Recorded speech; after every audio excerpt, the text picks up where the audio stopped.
Perkenalkan, kami dari Pangkalan SMA Negeri 9 Yogyakarta. Saya Bima sebagai Bala Putra Dewa. Saya Samuel sebagai Rakai Bikatan. Saya Caca sebagai Pramoda Wardani. Saya Evan sebagai Dharma Putra. Saya David sebagai Mahadri. Saya Zafran sebagai Panglima Medang. Saya Nabil sebagai penasihat kerajaan. Saya Olivia sebagai penari. Saya Kinan sebagai penari 2. Saya Nadif sebagai narator.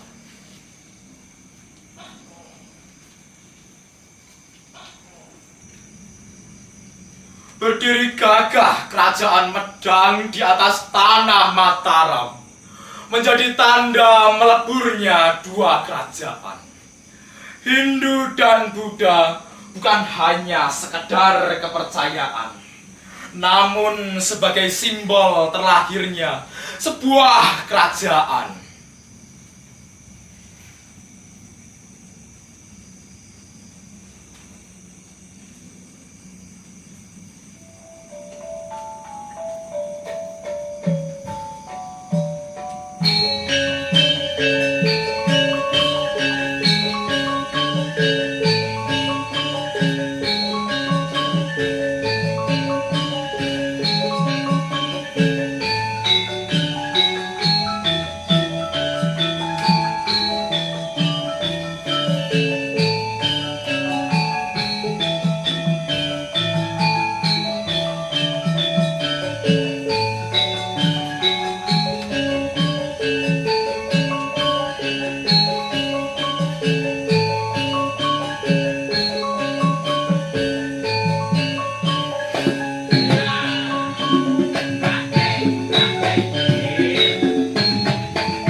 Dua warna, dua insan, dan dua kerajaan melebur menjadi satu, menciptakan kekuatan besar yang tercipta oleh takdir. Sebuah ikatan yang bukan sekedar cinta manusia, melainkan penyatuan dua keagungan, harmoni antara dharma dan kasih yang membawa kedamaian.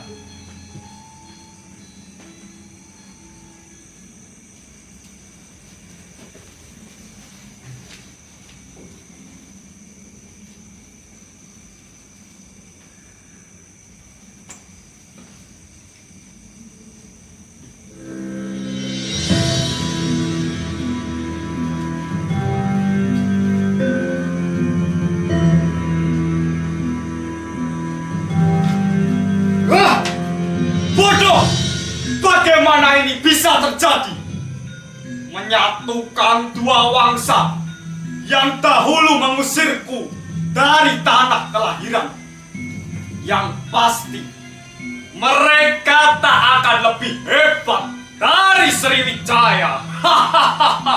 Paduka, para pedagang dari Jawa mulai memasuki area Muara Taman. Sepertinya Medang mencoba untuk memperluas bagiannya. Medang. Bahkan sebelum aku menguatkan pijakan di sini, mereka sudah bergerak seolah ingin memastikan aku tak pernah pulang. Apakah Paduka tidak mengirim pesan? Tentu saja, sebuah pesan yang tak dapat diabaikan. Bala Putra Dewa tidak dilahirkan untuk dibuang. Aku bukan bayangan masa lalu mereka. Aku adalah badai yang sedang disiapkan sejarah. Hahaha.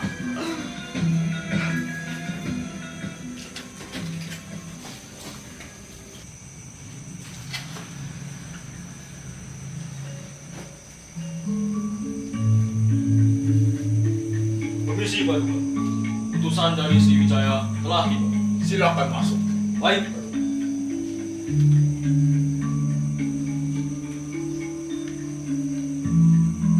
Sriwijaya menerima kabar bahwa Medang ini memperluas hubungan dagang ke wilayah timur dan selatan.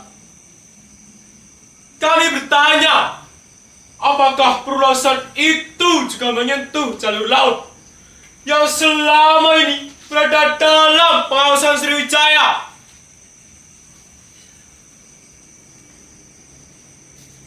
Nada bicaramu seakan memberi peringatan, bukan pertanyaan. Tentu tidak, Paduka. Namun, Sriwijaya adalah kerajaan maritim. Setiap pergerakan besar di laut wajib kami ketahui. Medang tidak punya niat memicu permusuhan. Medang tidak akan tunduk pada ancaman apapun. Jika Sriwijaya ingin berbicara tentang jalur dagang, bicarakanlah sebagai sahabat, bukan sebagai raja yang merasa terusik oleh bayang-bayang masa lalu. Dengan ini, tugas saya selesai. Kita lihat, apakah kita akan berjalan dampingan atau saling menyalip di jalan yang sama. Permisi. Kakanda, bagaimana ini? Ini bukan sekedar pesan. Ini peringatan dan udahan menuju badai. Ada baiknya kita waspada, Paduka. Paman Benar, segera siapkan pasukan. Lindungi rakyat. Pindahkan mereka ke tempat yang aman. Baik, Paduka. Tapi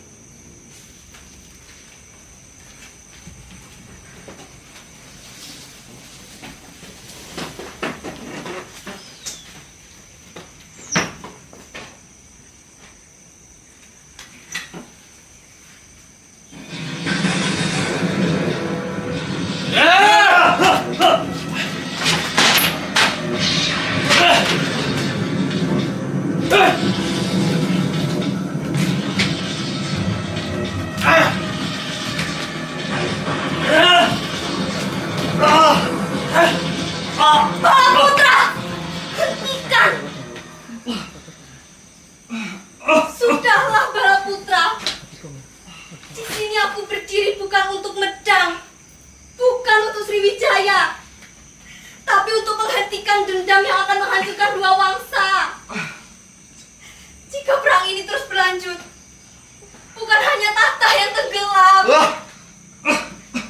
Kita semua akan lenyap oleh ambisi. Mengapa kau menginginkan sekali tahta itu?